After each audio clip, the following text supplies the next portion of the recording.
what happens to me is then people come and tell me their first date stories. So I now have a kind of a collection of first date stories. Like the very first one I heard, this woman came up to me and she said, I need to tell you mine. So she said, when I was a girl in high school, I was quite a bit heavier than I am now, she said. And the teen magazine said that you should wear a long black scarf, that would be slimming. And they sort of just thought of it that last minute, so her and her sisters went running around the house. They found a long black scarf and they quickly washed it, threw it in the dryer, and just as the knock came to the door, she grabbed it, put it on, and away she went out the door. And had a very nice time, I imagine, they went to the A&W or something, anyway, they had a very nice date, and she came home at the end, and she was quite happy, and she walked into the bathroom, and there, draped around her neck, held by static cling, was a pair of black lace panties.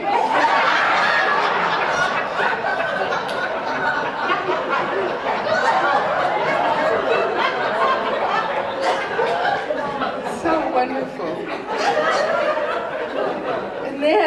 And then I heard this one, which was also so. It was a woman who was making supper. She'd come home from work, she was starting to make supper. She was missing some ingredients. It was in the city, and she had to get in her car and go out into traffic, which nobody ever wants to do that. And it was hot, and she was on her way home, and she was, she did the thing that women know how to do, which is the most incredible. It's kind of like a Houdini move, that they can manage to get their bra off without removing any clothes. In fact, I imagine both hands were still on the steering wheel.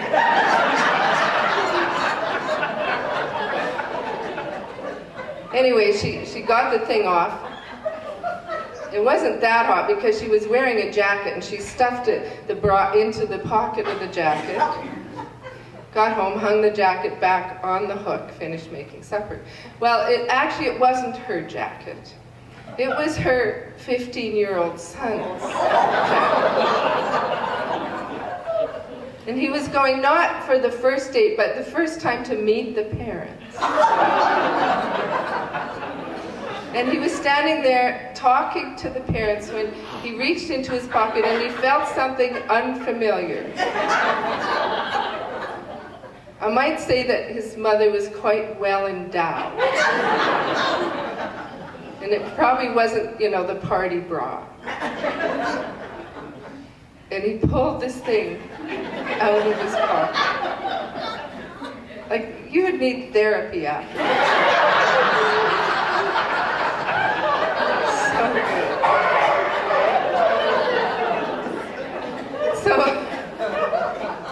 And then I think of my parents. There's a wonderful story about my parents. So my mom worked at the hospital, which was what was it called? Was it St. Mary's? St. Margaret's. Thank you. And my dad worked on the railroad, and he got hurt and ended up in the hospital. So while he was a patient, they couldn't fraternize. There were rules. But after, when he got out, then they began to date. And so it may not have been the first date, but it was early on. He picked her up after work one day, so she was still in her uniform, and they went for a drive in the country. And she thought that he was driving a little too fast. And he thought that she should, mind her own business.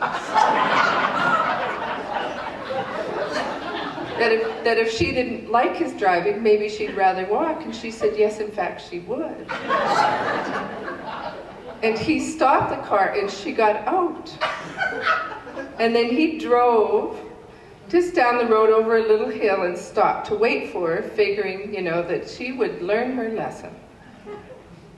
Unbeknownst to him, the doctor from the hospital came driving along, saw his nurse walking down the road, picked her up, drove her back to town.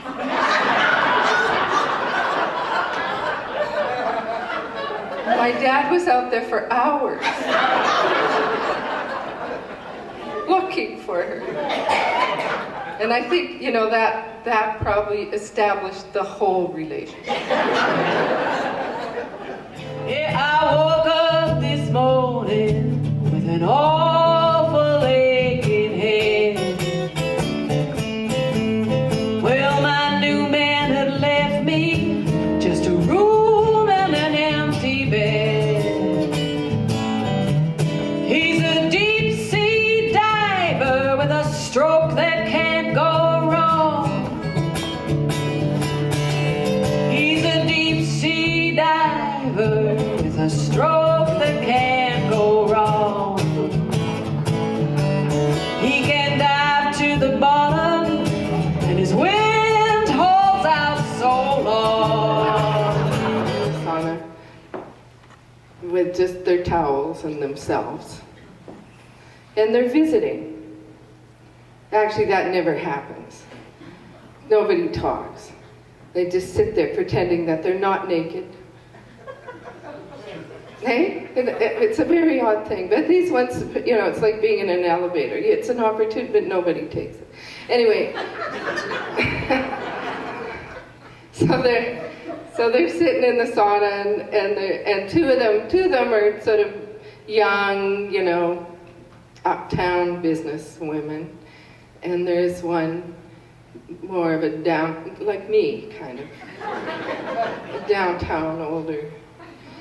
And they're talking about this and that, and all of a sudden there's just this funny sound, like a kind of a buzzing sound, and one of the young women pushes her finger to her arm, and then she looks up, she says, "Oh, I'm sorry, that's my pager.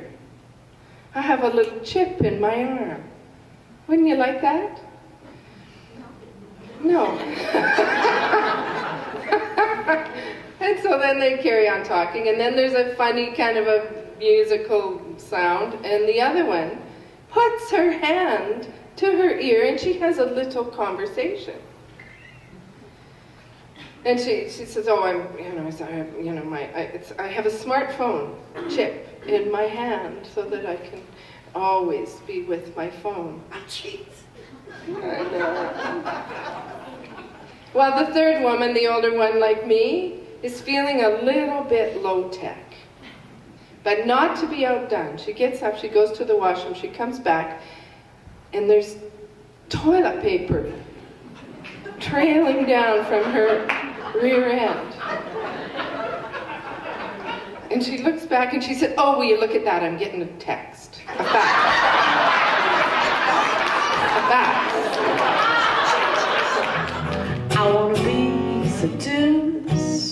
I want a man to talk to me suggestively. I wanna see him in my bed in the morning, drinking hot jasmine tea. I want him to make me laugh.